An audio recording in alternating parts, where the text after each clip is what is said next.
right, I'm Shane Lakins with Smith Fit to Lead, and we're back with BJ Ward of Kawartha Fitness. And in our segment of Ask the Expert, we're going to be talking about elliptical machines today on the exercise front. So, BJ, ellipticals have been around for a while. There's all sorts of different shapes and sizes. So, kind of give us your take on when someone comes through the door, what questions should they be asking? Well, the first thing is, have they used one before? If they've used one before, you get very comfortable with a very specific motion, style, stride length.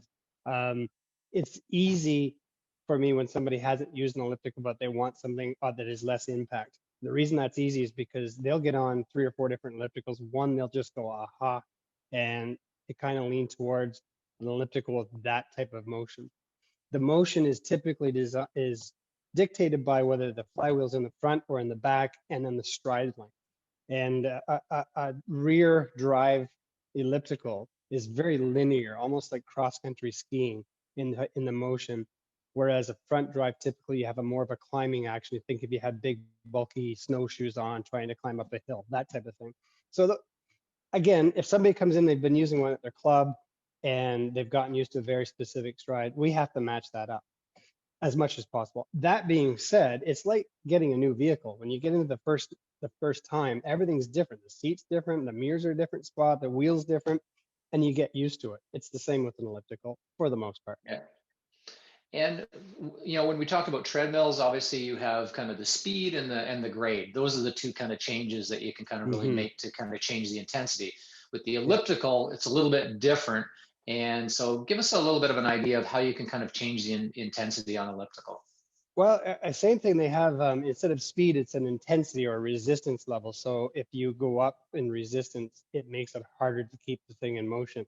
And so when you get up to a certain level, you often have to start using your hands on the handrails to help move the machine.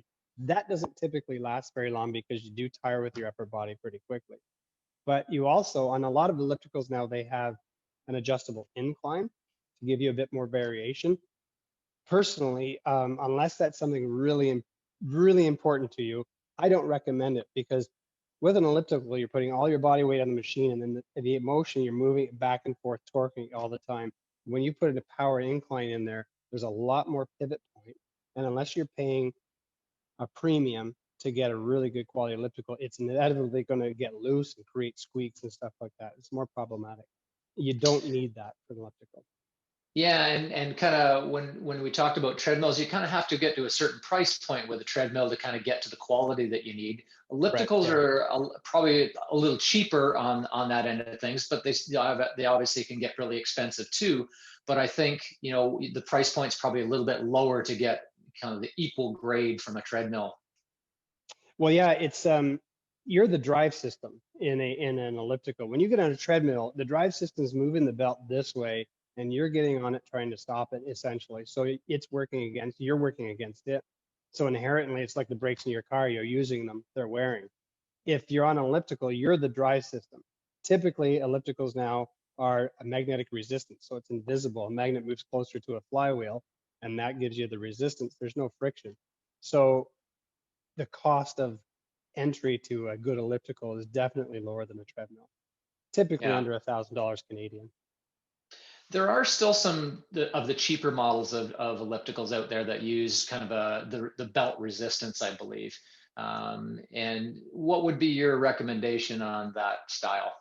Less and less, actually. They've figured out a way to do magnetic resistance pretty cheap, but it is pretty cheap.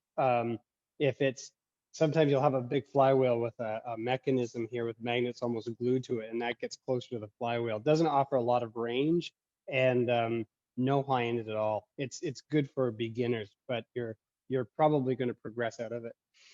Most of them are of the good quality, good home quality. The magnets are mounted inside a flywheel, and they almost physically move or increase intensity without having to move. There's a lot more range, and even best is an electromagnet where you push the button, more juice goes to the magnet, gets stronger. They're ultimately the best style, but they are more expensive. Okay.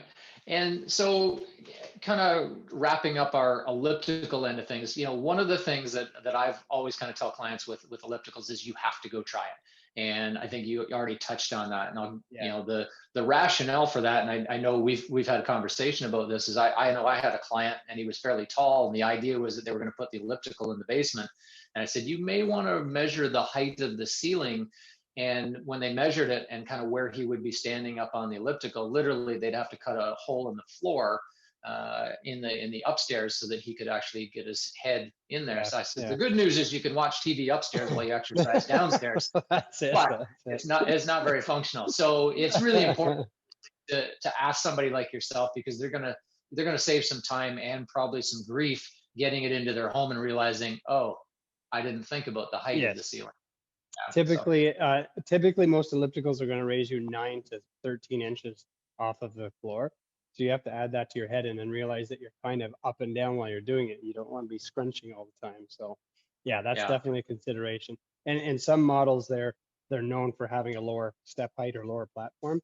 Tend to be in the pricier range too, though. Yeah. And I think the reason, obviously, besides the height and kind of making sure it fits your space, is just that elliptical pattern itself. And yeah, I think you touched on it earlier. It's like some of them are very flat, some of them are very high. So, you know, it's important to kind of get the one that feels most comfortable for you. So, you know, I know you have people come in and actually try the elliptical and make sure that they're kind of comfortable. And by try, we're talking, you know, not 1 minute on it, because I'm assuming you're planning to not do 1 minute of exercise at a No. time, but to kind of give it an honest try and kind of make sure that it's right for you. It's a big investment, so it's important to kind of make sure that you're Come in getting what you actually with want. your running shoes and ready to be active and try it out for 4 or 5 minutes. You can also get on a new elliptical and you feel it completely different in your quadriceps, or maybe it affects your knee or your hip differently. So definitely worth trying that a lot more. It's not your natural. It's not like L treadmills inevitably close your eyes, are the same thing. You're walking. So yeah. Yeah. Awesome. All right, BJ, thanks again. BJ Akorth of Fitness. We're talking all about ellipticals today. So I think that gives everyone a little bit of an idea as to some of the questions to ask. And so we'll look forward to the next episode of Ask the Expert. Thanks, BJ. Sounds good. Thanks, Shane.